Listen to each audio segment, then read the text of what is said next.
And something that the grant has enabled us to do is to put dollars specifically in the pockets of BIPOC artists in the city. And that's been wonderful.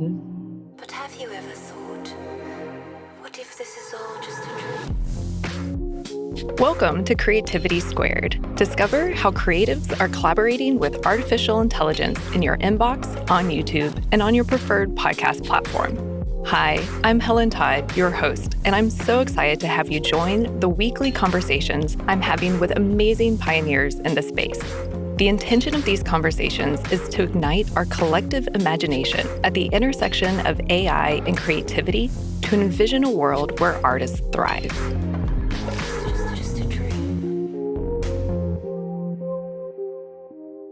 For the second year in a row, Creativity Squared is proud to partner with ArtsWave to amplify the phenomenal artists and grant recipients selected for this year's ArtsWave Black and Brown Artist Program. Today, enjoy part one of a three-part special series of interviews with the artists featured in the program's Truth and Innovation Artist Showcase.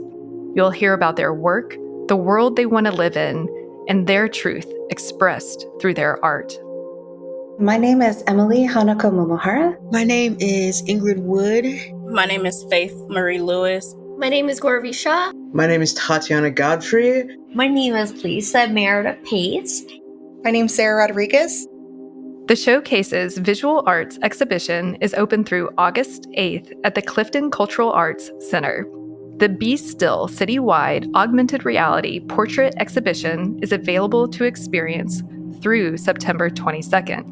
The sketch comedy variety show, Up the Aspirin Pain Management, takes place this coming Friday, July 26th and Saturday, July 27th at the No Theater of Cincinnati.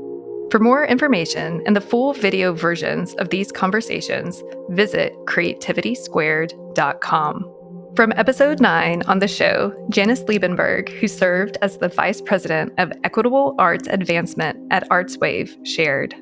And so a blueprint for collective action includes that the arts bridge cultural divides. And that is, so key for us as we invest in the arts and how we schedule our programming and how we just feel that the arts can bring people together. No matter what divides us outside of the arts can bring us together. Creativity Squared is a proud partner of ArtsWave, and because it's important to support artists, 10% of all revenue Creativity Squared generates goes to ArtsWave, which is a nationally recognized nonprofit that supports over 150 arts organizations, projects, and independent artists. This year's theme is Truth and Innovation, and I had the great honor of interviewing the artists on what the theme means to them. I'm inspired, humbled, and grateful to share their stories with you.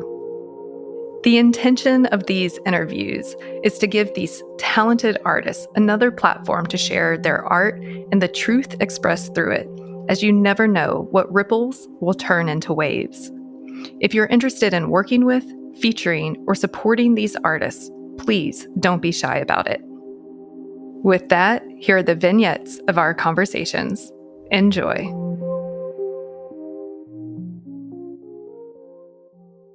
My name is Gauravi Shah. In my day job, I'm an engineer and I work in R&D for sustainability. In my evening work, I am a comedian, an improviser, and sketch comedian, and I am an ArtsWave Black and Brown grant recipient for the Truth and Innovation Showcase of 2024. My name is Tatiana Godfrey. I am a co-producer of this sketch comedy show, Up the Aspirin, Pain Management. We received a Black and Brown Artist Grant to do this in my day job.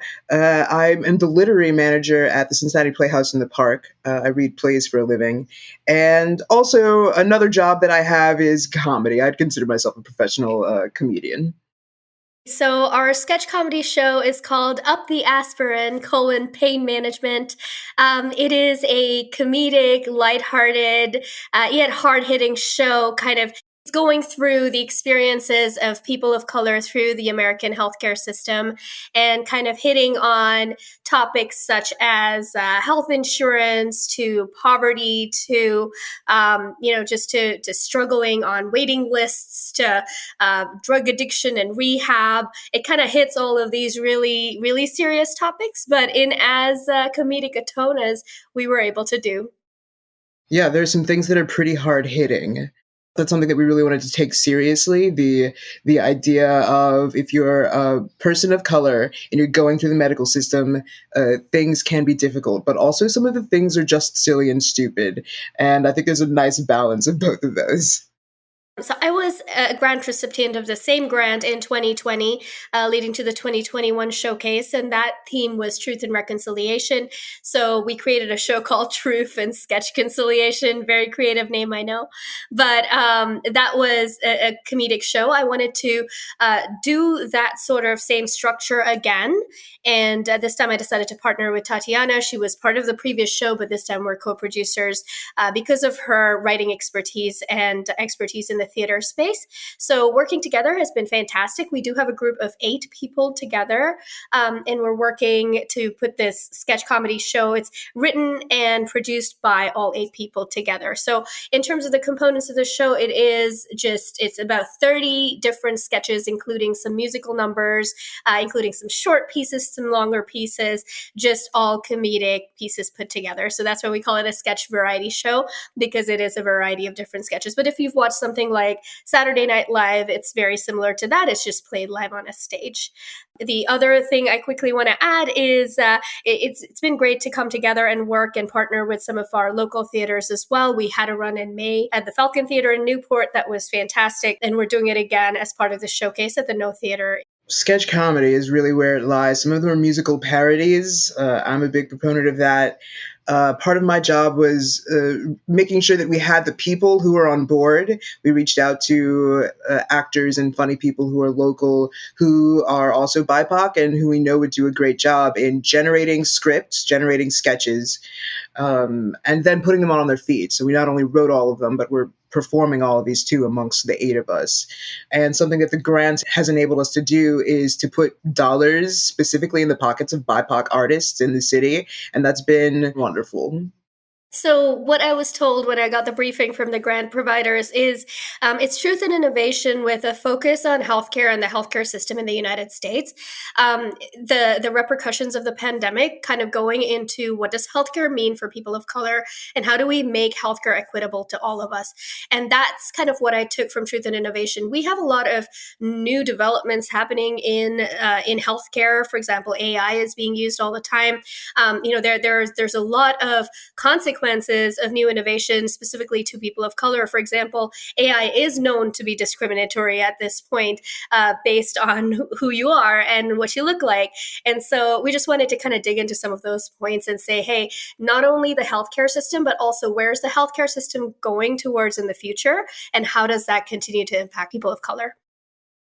Yeah, something that we talked very frankly about in the room is this grief that is across the entire world for lots of various reasons, various wars, a lot because of the pandemic, and how we're just sort of holding it in our bodies, and there is no way to come together as a group of people, a group of humans, and to be like, hey, this grief is living in our body and it needs to be dealt with and it needs to be addressed. And I'm not saying that our show is doing that, but it's definitely a step in the right direction to get BIPOC people together in a room to be creative. That's the first part. But also inviting audiences in to say, hey, these are things that are here, they're real, they're in our body, and the systems that exist are not making them easier for us, but we're going to talk about them and we're going to laugh about it because it's a lot easier than crying. So I started my comedy journey in improvisational comedy at the Second City in Toronto. And I just absolutely love the yes and approach of improv, kind of taking what things are and adding something to it to enhance the meaning of it and to take it further. So that yes and is kind of the tenet I live my whole life with. So that's what I love about improv specifically. In sketch comedy, what I really like is the ability to really make people go, to gasp, to take it in and be like, oh, wow, they're really making a huge point, but then laugh about it, but then go home and say, whoa, they made me think, but I laughed through it. So, maybe I can make an impact. Maybe I can be impactful because it's not so serious. It's not so daunting. And I love the ability of comedy to be hitting on truth without making it seem preachy, without it seeming like, hey, you have to go and solve all this tension that you've put on our heads. So I love that role of comedy, and that's why I keep doing shows like this, because it helps just frame serious issues in a way that's digestible to everybody. Yeah, my start was probably also improv. First had like a serious improv class in acting school at NYU years ago. And my improv teacher is still a writing partner. His name is Josh Lewis. And we've had a lot of serious conversations and not so serious conversations over the years about like the role of comedy in theater. But I'm also like a dramaturg. I'm a theater person, and I think about good storytelling. And so I'm approaching from a place of character development, because audiences empathize with characters that they know and recognize and they see themselves in. I'm thinking about relationships. Yeah, there's some like spectacle. That's a theatrical thing that perhaps maybe you don't have a lot of conversations about in comedy. So both a comedy lens, but also very much a theater lens that I'm bringing to putting together a show. I have one particular sketch that I wrote. It's about a brown woman with Indian parents whose whole life is about getting validation from her parents. And I feel like I wrote that sketch very true to my heart. It's funny because my parents they came and saw the first version of it and they laughed as hard as I did. But that's my truth, is that, there's so many different experiences of each different person of color. So being a person of color is obviously not a monolith. My experiences are totally different from Tatiana's, and that's my truth that kind of comes through this show. Yeah, I'm a Black presenting person who is also Puerto Rican.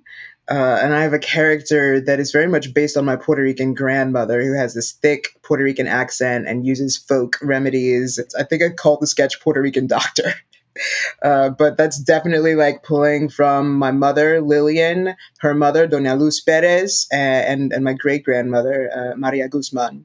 That's definitely me paying with love homage to maybe a not-so-apparent part of my history and family. Yeah, I want people to realize that equity in healthcare is something that is achievable and something that we should constantly keep working towards. I also just want people to walk away with empathy and making sure that they're able to treat everybody around them with compassion. And I think that's really what I want them to go with. And also just laugh and have a good time. Taking away some laughter, being funny. I think putting a bunch of BIPOC people on stage is a radical act, and that we're being centered and being seen. Like, that's what I hope that people are taking away from it, that they're being seen, and that our experiences are being heard and seen as well. But if they laugh a lot, that's good. It's a funny show. It's funny. My name is Ingrid Woode. I am born and raised in Cincinnati, Ohio. I moved away from here for a little while, about 5 years for college, 5 or 6 years. But I'm back in Cincinnati, so I'm based out of Cincinnati, Ohio. I graduated from school and worked as a chemist for 7 years. But that whole entire time, I knew going into my interview there right out of college that my goal was for a production company. So I am a musician and a creative producer. So I write and produce music, but also as a creative producer, I take ideas and use whatever tools that are necessary or other tools that I may need to resource, and create a tangible thing out of an idea that's in the head. So that may look like an album, a song, a documentary, but it's primarily visual and audio-based works. And most recently, I received a grant through ArtsWave, the Black and Brown Artist Grant. And I recently finished up a project that is being exhibited around the city, really, technically. That's thanks to a grant through ArtsWave. I'm a classically trained musician. I was playing in orchestras when I was a child, all the way up till I graduated for college. I was making money as a kid, playing for weddings and things like that. So, but I'm a soul musician. So for instance, like some of the the artist per se that I've written and produced for is Layla Hathaway, which is the daughter of Donny Hathaway, if anybody's familiar with him. The Cincinnati Symphony Orchestra has performed one of my pieces. So it's kind of like it's a culmination of everything that I've been exposed to directly and indirectly. Genetically, my mother's a musician. And visually, as a storyteller, the genre is really documentary. Like even for client-based work, whether it's a commercial or a series, it always has that feel of storytelling from like a documentary standpoint. Even if it's a 30-second commercial, it's always has that real life documentary storytelling type of feel. I have a project. It's called Be Still. It's a multi-medium portrait series project. I've received a grant through ArtsWave to be able to execute that project. One of the mediums is photographic portraits. I took those portraits on a film camera. So it's photographic portraits. There is a video series that comes out Wednesday, July 17th, 2024, depending on when people are listening to this. There's a music score that I pieced to score the entire series as a vibe for the series.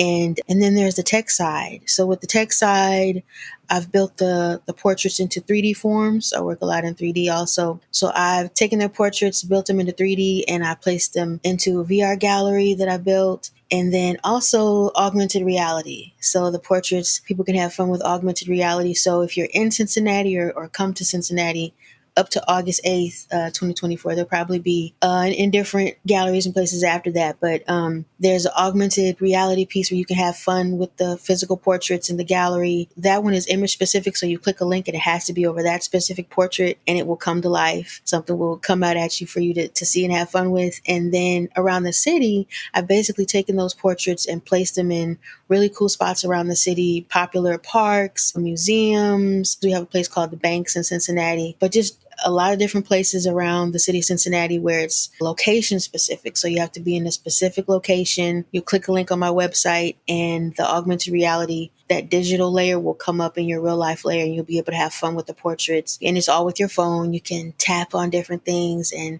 hear people's stories. You'll see it's a whole experience. I don't want to give it away for people to be able to have fun with when it comes up on their phone. But yeah, so once again, it's the photographic portraits, the video series, the tech side with the VR and the AR. And then I have a song that I've composed that just kind of is like a vibe for the whole series musically. I'm a musician first. And what I've learned as a musician and in telling stories that like, I don't call myself a pianist. I don't call myself a videographer or those type of things. They're tools that I use to execute an idea. I'm always going to be a musician first because that's what I've been the longest. But in the art of storytelling, it's whatever I need to use tool-wise to make that idea a tangible one. And so across my span of really 15 years of being a full-fledged adult and a creative my entire life. Some mediums I've picked up out of necessity. I didn't have the resources, so I had to learn how to do it. And then some things I just really took a liking to and I already developed those things. So I say that to say, as a musician, I look at things, how to involve like different textures. You have different instruments, you have different genres. There's just a lot of different textures. And so I always, when I'm working on projects, it's like, what texture does this need? And so I wanted to take a story that I was really living through. I had my own be still moment. So right when everybody got done with the pandemic, I had an injury and an illness that happened all at the same time towards the end of 2020. And so I spent all of 2021 pretty much bedridden, surgeries, a pain management team at UC. It was a year. And then the following year in 2022, I had to take that whole year with physical therapy to get my body, back moving the way it should. But physically, I wasn't able to create. I wasn't able to do music. I wasn't able to do a lot of the things that I, wanted to do because I wasn't able to sit or stand for really 20 minutes at a time. But in that process, I had been wanting to do this Be Still project before that, actually. And so I spent a lot of my time thinking about it. And when I got to a place where I was able to do that, I went on ahead and started it. But I'm featuring 8 different people in the city. Just a few, like one is a Olympic gold medalist. One is a past writer for CNN. Another is a well-known coffee shop owner here in the city who helps a lot of entrepreneurs. But I am featuring their stories about their own be still moments, these moments where we realize we are not in control of the outcome the way we thought that we were. And we have to really just learn to embrace the process of what's happening to get through it rather than figuring out how can I get out of this. You realize I have to get through this, and you are a better person at the end of it. And so, that's what I wanted to take that idea and not make art out of the people, but I wanted to take that idea and do it in an artistic way to really promote mental and emotional health, because that's a lot of what it's about. Because you can go crazy in moments like that. When you feel like you've hit rock bottom for something that wasn't even, your fault, there's a lot to build back from that. And so in those be still moments, I just want people to realize that we are all actually probably going to experience those at different stages of life. And so this is really an artistic way to promote dialogue around that and to feature people's stories who you would think like, wow, they've gone through something, or how did they get through that? Because like I said, everybody goes through difficult moments. A be still moment for me is those moments where we are in a situation where I'm like, how can I get out of this? How can I control this? And you realize I'm not in control of it the way that I thought that I was. And you have to learn to let go and just be a part of that process and find the learning points. For me, it's faith. I had to gravitate a lot towards my faith to get through that and realize that what I am experiencing in the moment is not going to be a forever thing. I had to believe that, and I had to really work through it. But you have to take that time to really be still in a be still moment and allow life to take its course. It's kind of like the ride the wave rather than going against it, because you can kill yourself trying to go against the wave. But if you learn to go with the wave, you will eventually, make it back to the shore. In a day and age like today, like I'm very much into technology. I know people they think AI is a new thing, and AI has been around for a very long time. I think because everything is so quick, I think it's important to immerse yourself, because people, we flick through things, we scroll through things so fast. And so I wanted to find a way to get people to immerse themselves in what the story is rather than just letting it be a picture or whatever it may be. And so I challenge people to immerse yourself in the things that you are witnessing and seeing. And I also challenge, creatives to find ways to immerse the public in what it is that you are doing as well. With ArtsWave, our projects were centered around truth and innovation. And when you are really dealing with a reality, you have to be truthful in that moment. And you have to really face the truth. We are in a world where we put on filters, where we put our highlight reels out for the public to see. And it's important to really stare at the truth and to be transparent with the truth. And in terms of innovation, what are those innovative things that you can do to have this experience, And so for me, again, it wasn't just looking at a picture or hearing a song. It was like, how can I get the public involved in this story, and in a story that we all really experience in one way or the other. My name is Faith Marie Lewis. I'm from Dayton, Ohio, and I reside in Cincinnati, Ohio. I'm a recipient of the Black and Brown Artist Grant for the year 2024, and my project was the HeartSpace Poetry Project. So the HeartSpace Poetry Project is an initiative to engage communities creatively, particularly communities that are Black and Brown. And this is to inspire conversations and to create mental health support networks. So it started as a way of wanting to help people be able to express themselves and create dialogue about some of the social issues, but also triumphs that we experience in our day-to-day lives, whether it's on an individual level or a political societal level. And so this project came into fruition during the ArtsWave grant project by allowing me to work with a group of teenage Black girls within the Cincinnati region and help give them a platform in order to share their poetry. And so a lot of the themes, for example, focused on their experiences within girlhood, their experiences as far as their sexuality, their experiences with their bodies, being policed, mental health, their identities, and so on and so forth. So it was really empowering to be able to help create that space for these young women to be able to express themselves and to watch their community show up for them. At the end of it, we had 3 winners, and these winners will go on to work on other projects within the city with other poetry professionals who were present as well.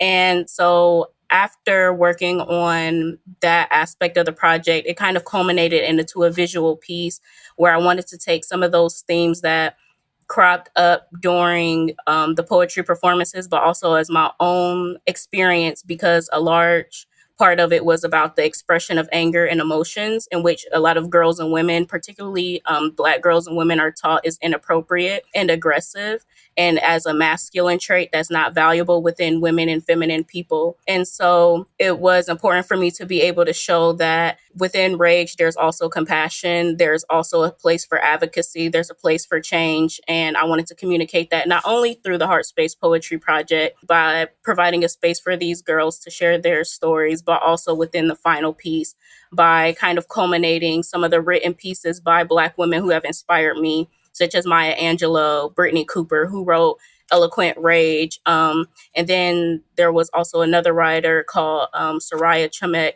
as well, if I remember her name correctly, who wrote Rage Becomes Her, which is the name of the final piece, which is actually a work in progress. So I'm looking forward to building upon it. And I think that's one of the things about anger is that when we analyze it more and more, we get to find different kind of roots and pathways on what's influencing our emotional response. And it allows us to build kind of like a bigger, more specific picture of our emotional body rather than just the initial reaction, which is what a lot of people tend to pay attention to, rather than the core of what's going on.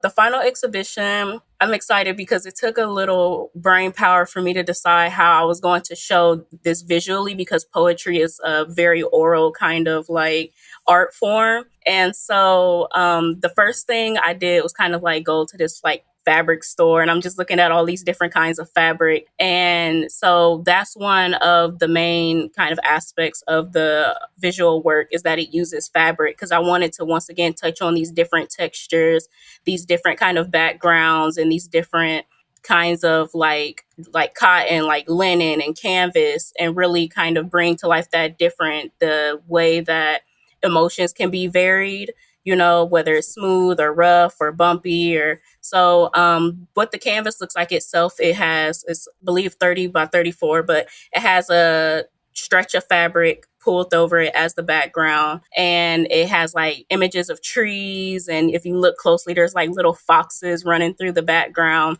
right? Because foxes are very like sly. And then on top of it, there's an image of a Black woman made in my likeness, right? Because I like to do self-portraits. I think it's a great way to inspire introspection. And within this figure, from the head up, it's kind of like a portrait from the body, from the shoulders down. She's wearing all Black, but she's kind of like very exposed at the same time. So she's not covered at all. And she's kind of rising out of these flames, right? And the source of these flames are the police cars that are surrounding her. And then on top of her head, there's a head wrap that I made out of canvas and different forms, kinds of like cotton fabrics, that has a basket of like tomatoes. I wanted it to look like a basket of tomatoes, because when people are rioting or protesting or expressing distaste, they throw tomatoes, like boo, tomato, tomato. And I love that. And I said that the entire time I was making it. And so it's just supposed to show this dissatisfaction with the way that things are, the way that things have been with state and police violence against Black people, which extends back right to 1619, as well as just this ability to show like, okay, anger has its place. It has its place within Black women and in the female body. It has its place within our society, and our anger like matters, and it can bring change, and it doesn't necessarily have to be palatable or ladylike, right? It can be like, she's like very demure with the way she's like kind of looking like this, right? But all around her, there's like these flames and tomatoes, and there's so many other elements I'm looking forward to adding to it to build upon it, that I think is going to really enrich just what it looks like. For what I want to add to it, if you're familiar with Kali Ma, she's a Hindu goddess that has a lot to do with like creation, destruction, and she's like, when you see this image of her, it's like she's kind of like badass, to be honest. Like, she has multiple arms, she's holding swords, and it's not necessarily that, and she's actually like very revered.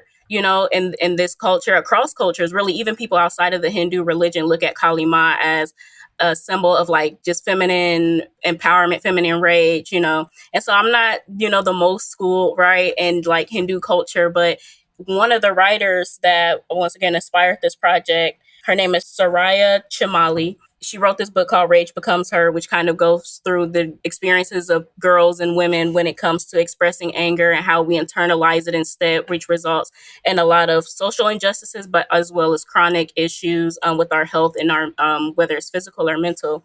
And so I was like, okay, that would be great to kind of incorporate like Kali Ma.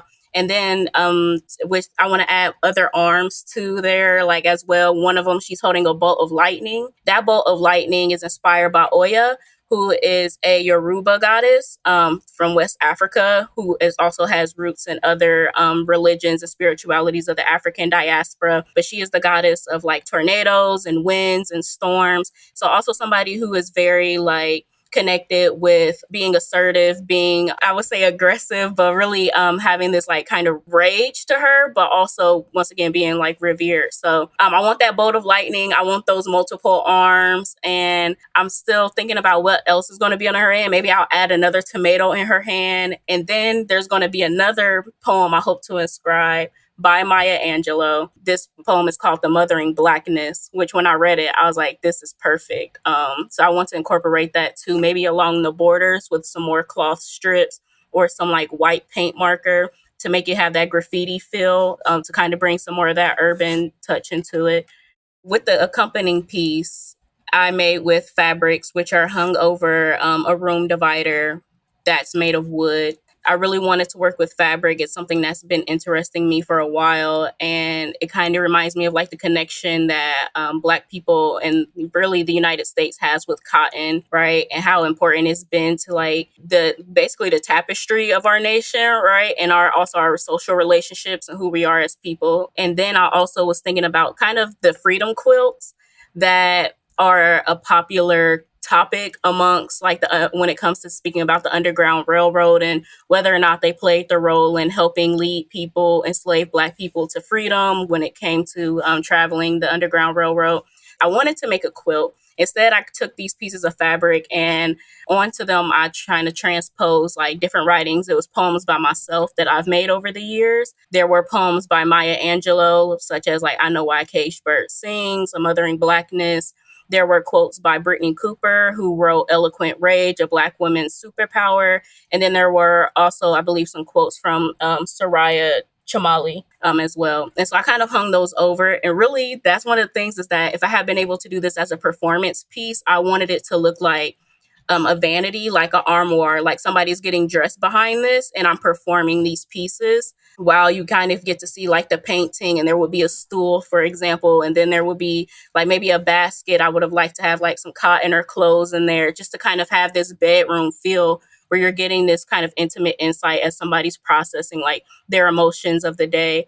And I wanted to get like these window frames when you're looking through the window and there's another art piece behind there. So ideally, I'll be able to bring it back and have it more full-fledged, but that's what the room divider was for, is one, to be able to showcase those fabrics, but also because it's starting to build into this desire to have this feel of like anger as an adornment, right? As something that we can wear and show and express in the way that we would wear clothes or the way that we use fashion. It's just like, what role is it playing? And how do we like perceive it, whether it's hidden behind like the divider or out front and personal.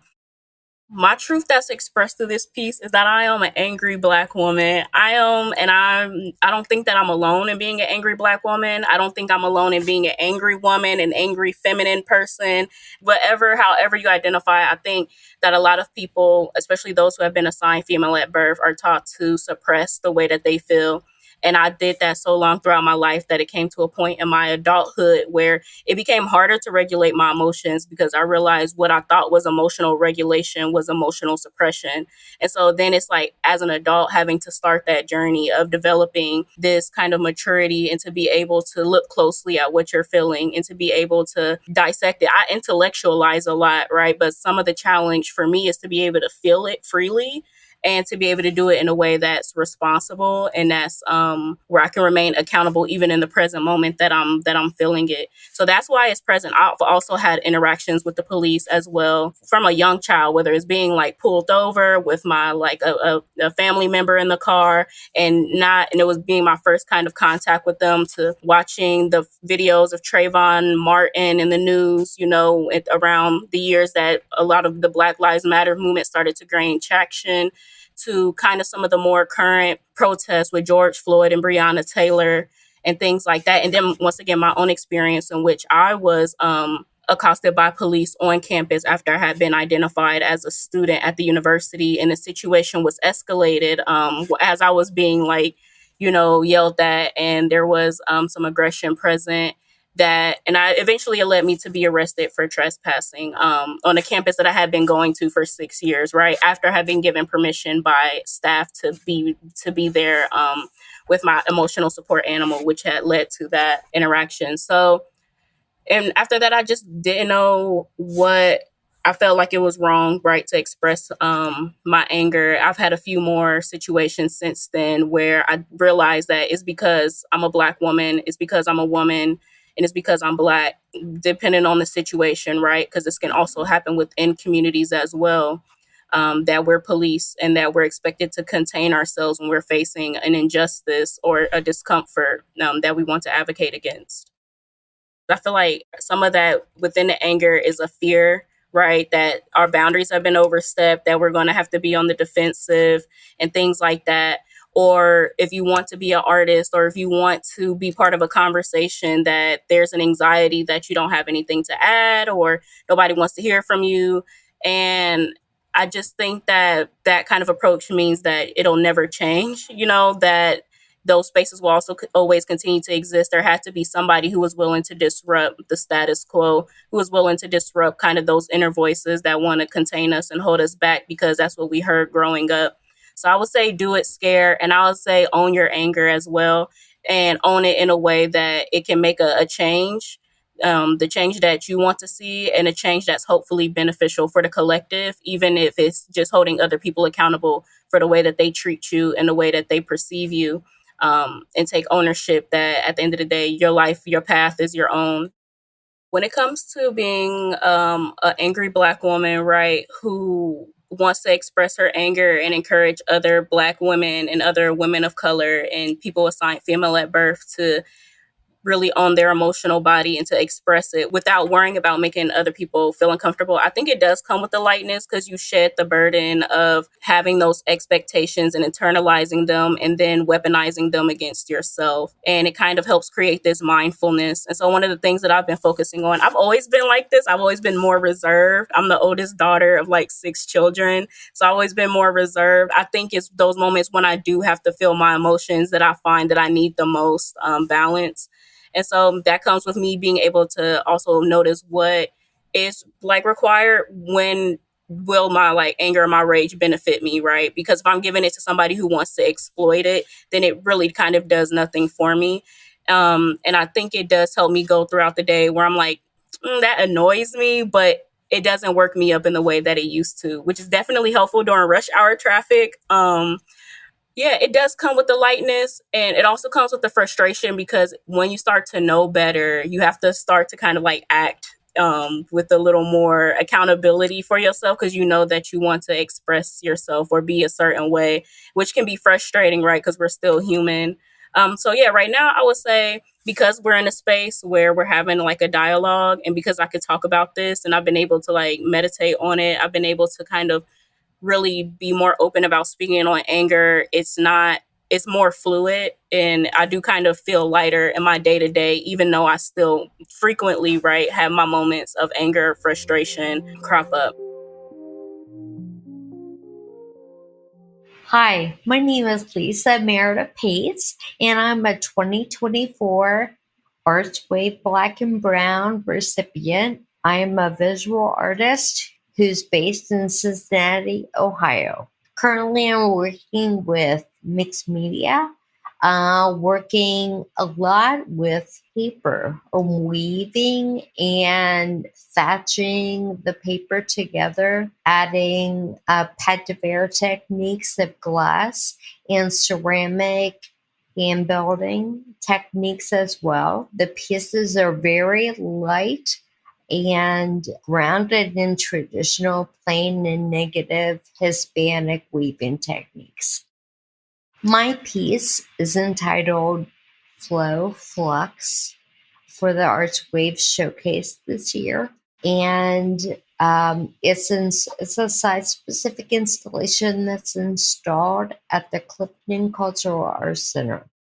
My inspiration for the work came from a recent diagnosis of a genetic disease that's autosomal dominant, and it's from my father, and the Mayo Clinic has traced it back to done the genealogy, and I am 7 generations removed, Abraham Lincoln's cousin. This gene is so strong that it has traveled through the generations that far. So the work is really just working through the connectivity and the malfunction of connectiveness of different systems talking together or not. You'll see in the work that there's areas that might flow together and other areas that could branch off into the new variation of the design. So that's where it comes from. When you first get off the elevator at the art center, you're confronted with a lower hanging piece that is very confrontational, but then the pieces that are suspended or are layered together and rising to the ceiling. So the viewer is really a part of the piece with the shadows that are dissolved in the space and the walls of the ceiling, and you can actually touch the work and feel. Some are low enough to touch, some are out of reach. I want the viewers to walk away with feeling inspired from looking at the work and experiencing the piece with a feeling of inspiration. And I want them to find the beauty in growth and decay. And I hope that they will find the beauty in frailty. I own this disease. I own it. And this platform really allowed me to interpret some of the things that were going on physically with me and interpret that into an artistic aesthetic that really is inspired additional work to come. I feel like I've just begun this series of work, and ArtsWave allowed me to do that. This allowed me to literally create this innovative work and interpret some of the ideas that I was working through on my own, but very hard to digest. And also let me tap into the previous generations of my cultural heritage of weaving techniques into that work. My truth is bringing awareness of someone that might be experiencing some sort of malfunction or some metamorphosis in their body or their work or the world.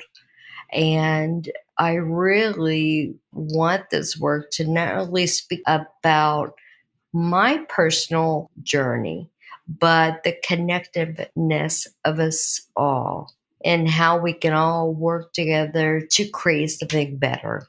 I would like everyone to remember that art is so important. Visual art, performing arts, they're so important to our culture. Artists really wear their heart on their sleeve, and they interpret the world around us that some of us might not see or think about. And so it's so important to continue to get these very, very important voices out for everyone to consider and have an open mind. Growth and decay, for me, is interpreted in this work through the biomorphic shapes that are created by the spines and the thatching, the weaving techniques. But then areas might fall apart and create the remnants of what was there. So a lot of times I'll walk in the studio and I'll look at them completely different.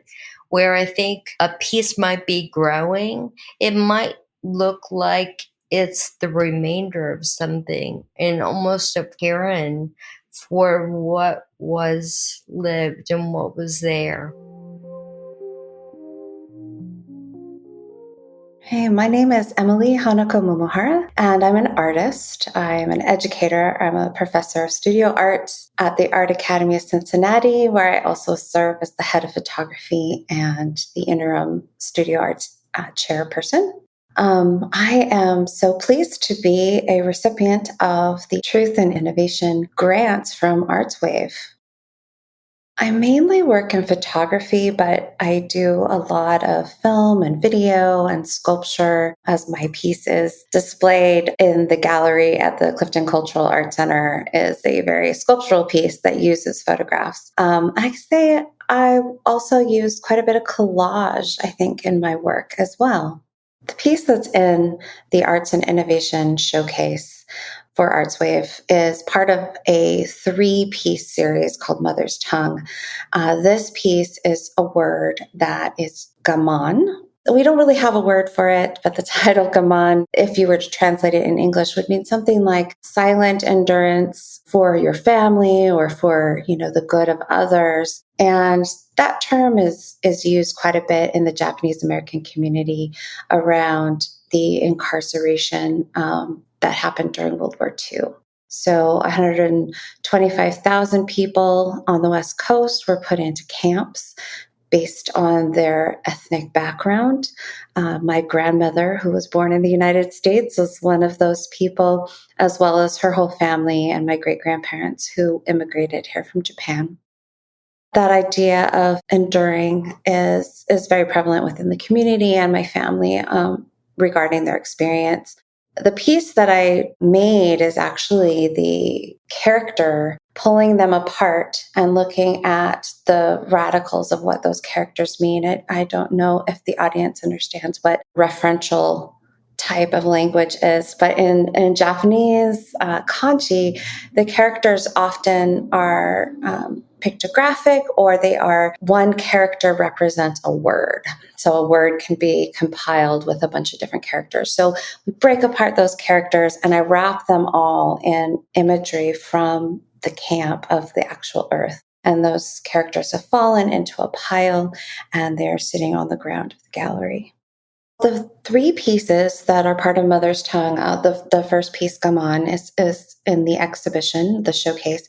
And the other 2 pieces, one is about the idea of migration. And that piece is going to have imagery of water that is wrapping around those characters that have kind of fallen apart. And the next one is the one of family.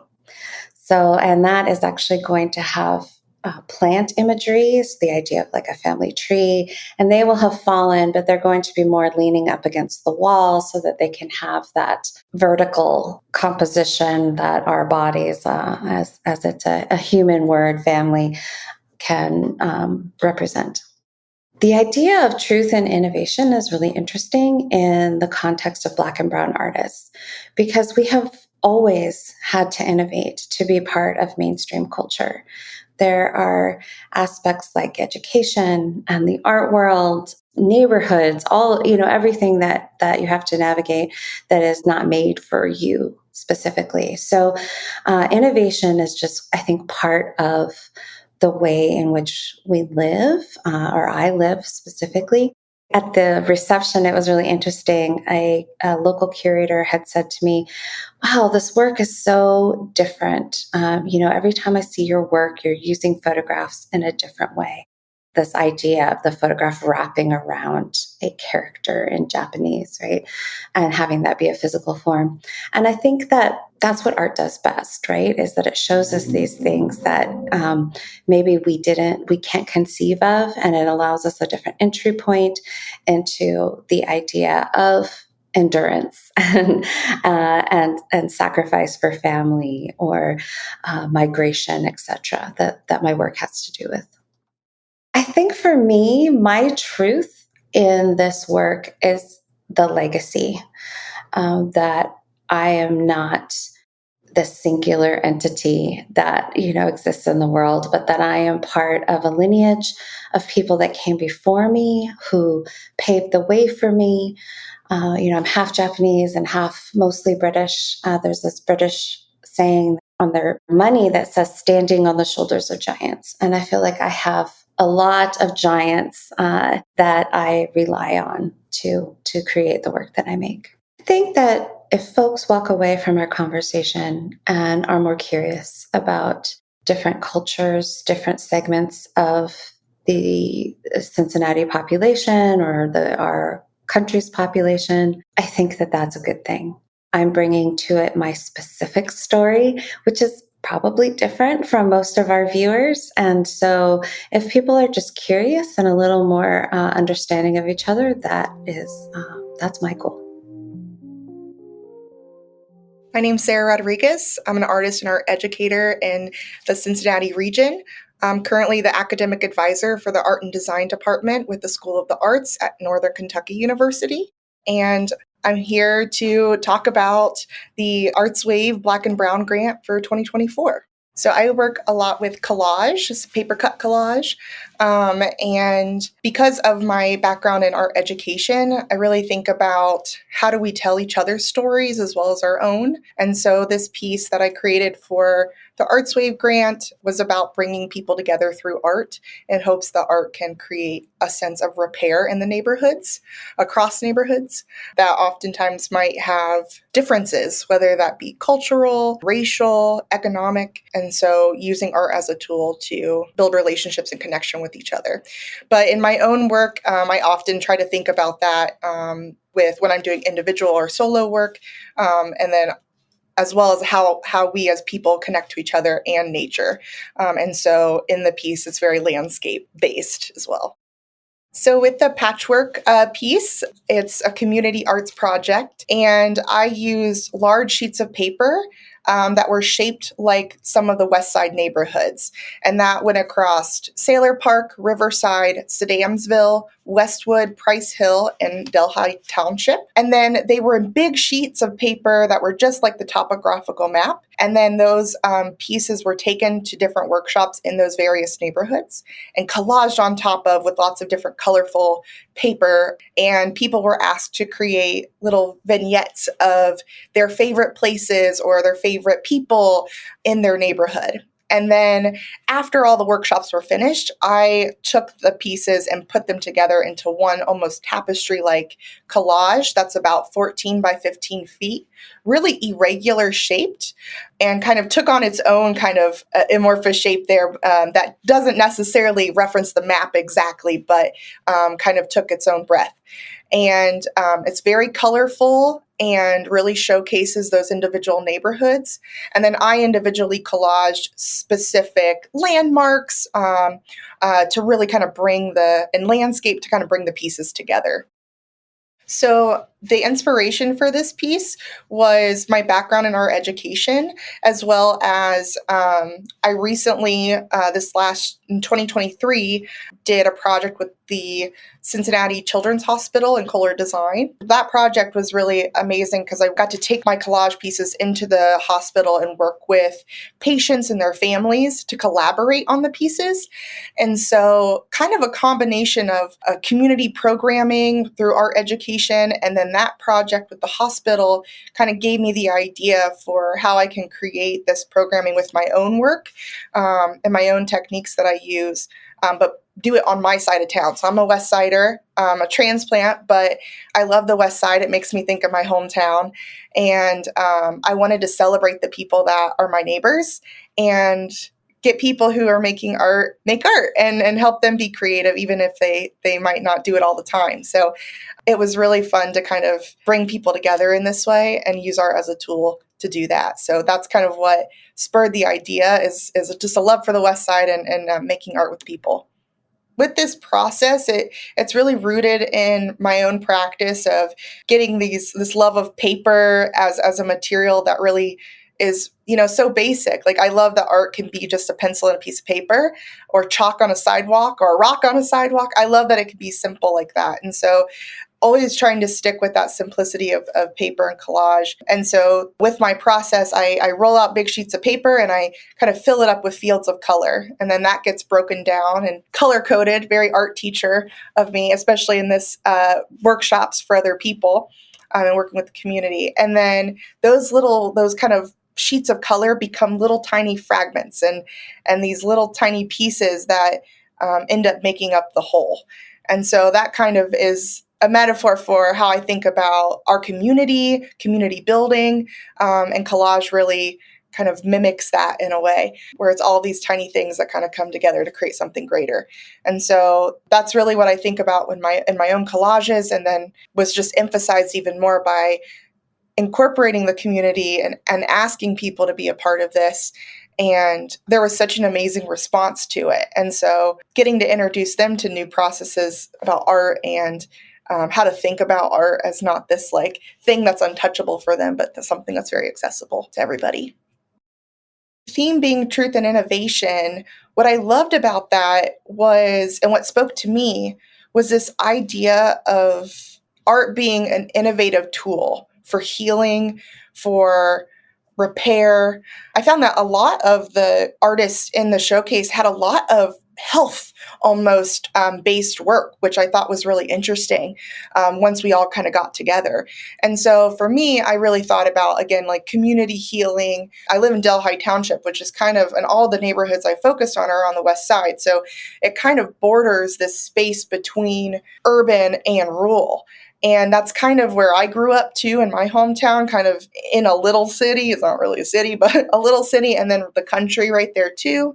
And so kind of seeing those spaces between, maybe people of more Appalachian descent, people of more Black and brown descent, and that kind of thing. And so seeing those neighborhoods and seeing where there's kind of, like this in a lot of places in Cincinnati, there's kind of these divides that happen. And so again, trying to use art as an innovative tool to create connection across those diverse neighborhoods and bring people together through that.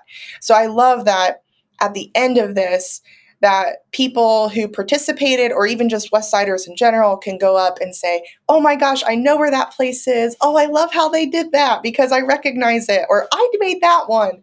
And so it really creates this back and forth conversation with people who may not have been able to have a conversation before.